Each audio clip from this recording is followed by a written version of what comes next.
Two ancient places in Illinois, both silent, both hiding stories no one fully understands. At Briscoe Mounds, people were buried with rituals we still can't explain. Objects, positions, patterns, nothing feels random, yet no one knows the meaning. Then there's Millstone Bluff, a village built on a cliff, not for comfort, but maybe for something deeper, something spiritual. Why were these bases chosen? What did they believe? And why were they abandoned? Today, we step into the unknown, where history ends and mystery begins. Briscoe Mounds. What if I told you that hidden in the quiet lands of Illinois, there are ancient burial mounds, places where people were laid to rest over 1,000 years ago, and even today, we still don't fully understand the rituals, the meanings, or the stories buried beneath them. This is the mystery of the Briscoe Mounds, a site that doesn't look dramatic at first glance, but once you start digging into its past, it becomes deeply unsettling. Picture this: a calm rural area. Open land, maybe farmland nearby. Nothing that immediately tells you something ancient and important lies beneath your feet. But below the surface, there are mounds, man-made, carefully shaped, and used for something very specific: burial. These aren't random piles of dirt. They were built with intention, and that's where the mystery begins. The Briscoe Mounds are believed to be connected to the Mississippian culture, the same broad civilization linked to Cahokia. These people lived hundreds of years ago, and they had strong beliefs about death, the afterlife, and the spiritual world. But here's the strange part: we don't know exactly what those beliefs were. When archaeologists studied burial sites like Briscoe Mounds, they found human remains placed in specific positions. Sometimes bodies were buried alone. Other times, multiple individuals were placed together. In some cases, objects were buried with them: tools, ornaments, and items that might have had spiritual meaning. But no written explanation exists. So every discovery raises more questions. Why were some people buried with objects, while others were not? Did those items represent status, or were they meant to help the dead in another world? And what about the placement of the bodies? Some were arranged in ways that don't seem random. It suggests rituals, careful planning, possibly ceremonies performed before burial. But what kind of ceremonies? We can only guess. One of the most puzzling things about sites like Briscoe Mounds is the idea of layered burials. Over time, new burials were added on top of older ones, and then more soil was piled on, slowly building up the mound. That means these places were used again and again. They weren't just graves, they were sacred spaces. Think about that for a moment. Generations of people returning to the same spot, burying their dead in the same mound, adding to it over time. That suggests a strong connection to ancestors, a belief that this place mattered deeply. But here's where it gets more mysterious. Some burial sites in the Mississippian world show signs that not everyone buried their dead naturally. In certain locations, not confirmed in every case, but seen in similar sites, there are hints of ritual sacrifice. Now, for Briscoe Mounds specifically, the evidence isn't clear enough to say that for sure. But the possibility alone changes how we look at it. Were these mounds only for honoring the dead, or were they part of something more intense? Another strange detail is the variation in burial styles. If this was one unified culture, why are the burial methods not always consistent? Some graves are simple, others are more complex. Some include valuable items, others don't. That could mean differences in social status, but it could also mean different beliefs over time. Maybe the culture changed. Maybe new ideas replaced old ones. Maybe different groups used the same mound for different purposes. And then there's the question of Who exactly was buried here? We often assume these were local people, but trade networks in the Mississippian world were huge. Items found in similar sites came from faraway regions, so it's possible that some individuals buried here were not from the immediate area. Were they travelers? Important figures? Outsiders brought in for rituals? Again, no clear answer. Now let's talk about something even more unsettling: the silence. Unlike large cities like Cahokia, Briscoe Mounds doesn't come with grand structures or obvious signs of daily life. It's quieter, more focused, almost like its main purpose was tied to death rather than life. And that gives it a different kind of mystery. This wasn't just a place people lived.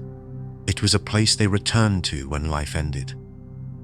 And yet, despite all the digging, all the studies, we still don't know what people felt when they stood there, saying goodbye to someone they lost. We don't know what words they spoke, what rituals they followed, what they believed happened after death. That human side of the story is completely missing, and maybe that's what makes it feel so eerie.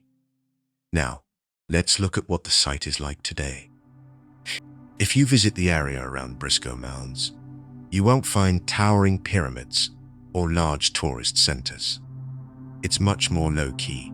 In fact, many people don't even know it exists. That's both a positive and a negative. On the positive side, the quiet nature of the site means it hasn't been overrun by crowds. It remains closer to its original environment. There's a certain respect in that silence. It also allows archaeologists to study the site carefully without too much disturbance.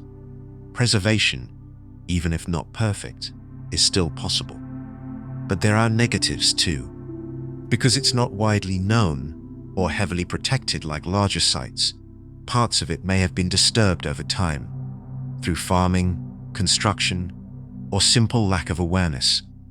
And once a burial site is disturbed, information is lost forever. Another issue is that we still don't have complete research.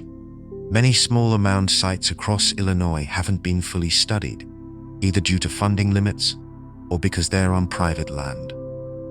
So there could be important details still hidden underground.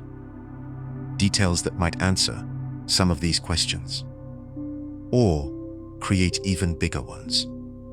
Now here's my opinion. I think places like Briscoe Mounds remind us that ancient cultures were far more complex than we often assume. Even without writing, they had systems of belief, rituals, and traditions that guided their lives and their deaths. The fact that we don't fully understand them doesn't mean they were simple. It means we're missing pieces of the puzzle. And maybe that mystery will never be fully solved, because some things don't leave clear evidence behind. Some things stay buried. Present situation at that place. Briscoe Mounds today is a quiet and lesser-known archaeological site in Illinois. Positives include its peaceful environment, limited disturbance from tourism, and ongoing potential for research. Negatives include lack of full excavation, possible damage from land use, and the fact that many of its secrets may already be lost or remain hidden underground. Millstone Bluff. What if I told you there's a place in Illinois where an entire ancient village once stood on top of Millstone Bluff, surrounded by forest, hidden from the world below, and stories we still don't fully understand? This is the mystery of Millstone Bluff, and the more you look into it, the more it feels like a place that was chosen very carefully, for reasons we still debate. Imagine climbing up a high bluff in southern Illinois. As you reach the top, the land opens into a flat area. Today, it's calm. Trees, wind, silence. But centuries ago, this was not empty. This was a village. People lived here, built homes, raised families, and most interesting of all, They chose to live on top of a bluff instead of the easier land below. That's the first mystery. Why here? Living on a bluff is not simple. Carrying water, food, and materials uphill every day takes effort. Farming on top is harder. So why would a community settle in a place that makes daily life more difficult? There are a few ideas. One is protection. Being high up gives a clear view of the surrounding land. You can see who is coming from far away. In times when conflict was possible, that kind of advantage matters. But some researchers think it's not just about safety. They believe the location had spiritual meaning.